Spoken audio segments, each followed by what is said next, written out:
जय हिंद दोस्तों। स्टेनोमेड इजी पर आपका स्वागत है। स्टार्ट करते हैं एक नया डिक्टेशन 80 वर्ड प्रति मिनट की स्पीड से। Ready, start. राष्ट्रीय शिक्षा नीति 2020 के आने के साथ ही भारत की शिक्षा प्रणाली में भी 21वीं शताब्दी के महत्वाकांक्षी लक्ष्यों के अनुरूप बदलावों का अहम सिलसिला शुरू हो गया है।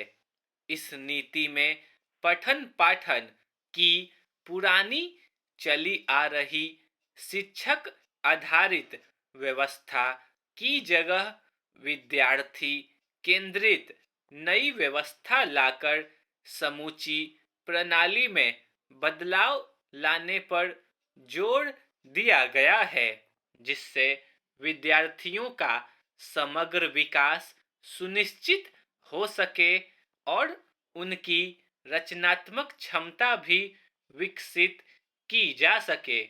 नई शिक्षा नीति में शिक्षा के इस मूल सिद्धांत पर विशेष बल दिया गया है कि शिक्षा का उद्देश्य बच्चों के साक्षर बना देने और उन्हें अंक ज्ञान देने तक ही सीमित न रहे, बल्कि शिक्षा से सामाजिक और भावनात्मक कौशल का विकास भी हो। इन्हें सॉफ्ट स्किल्स कहा जाता है और इनमें सांस्कृतिक चेतना और अनुभूति, दृढ़ निश्चय और विश्वास, टीम भावना, नेतृत्व और संचार जैसे गुणों का विकास भी शामिल है। राष्ट्रीय शिक्षा नीति 2020 में सभी को स्कूली शिक्षा उपलब्ध कराने और ज्यादा से ज्यादा बच्चों को स्कूलों में दाखिला कराने पर जोर दिया गया है। प्रारंभिक शिशुकाल देखभाल और शिक्षा पर इसमें विशेष ध्यान दिया गया है। बुनियादी या प्रारंभिक शिक्षा में बच्चों की पढ़ने की क्षमता और अर्थ या भाव समझने की क्षमता और वास्तविक जीवन में गणित से गुना भाग और जमा घटा कर पाने की क्षमता के विकास पर बल दिया गया है।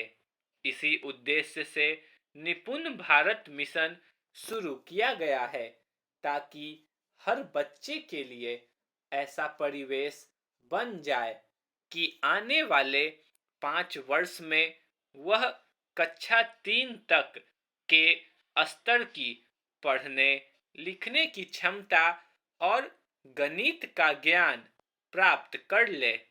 आकलन प्रक्रिया निरंतर चलाए रखने से यह समझ में आता जाएगा कि बच्चे किस प्रकार सोचते और सीखते हैं, और इसे ध्यान में रखकर ही राष्ट्रीय शिक्षा नीति 2020 में कई बुनियादी सुधार शामिल किए गए हैं, जिनकी मदद से विद्यार्थियों के आकलन की प्रक्रिया के तौर तरीकों, प्रारूप और क्रियान्वयन को नया रूप दिया जा सकेगा।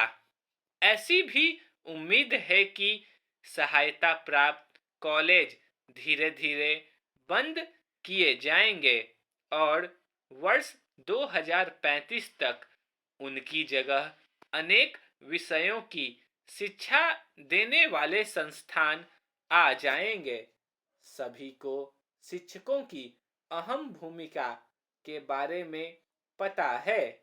नई शिक्षा नीति में सुझाव है कि शिक्षकों को स्वयं में सुधार लाने और अपने अध्यापन कार्य से जुड़ी नई जानकारियां प्राप्त करने के वास्ते निरंतर प्रशिक्षण के अवसर मिलने चाहिए।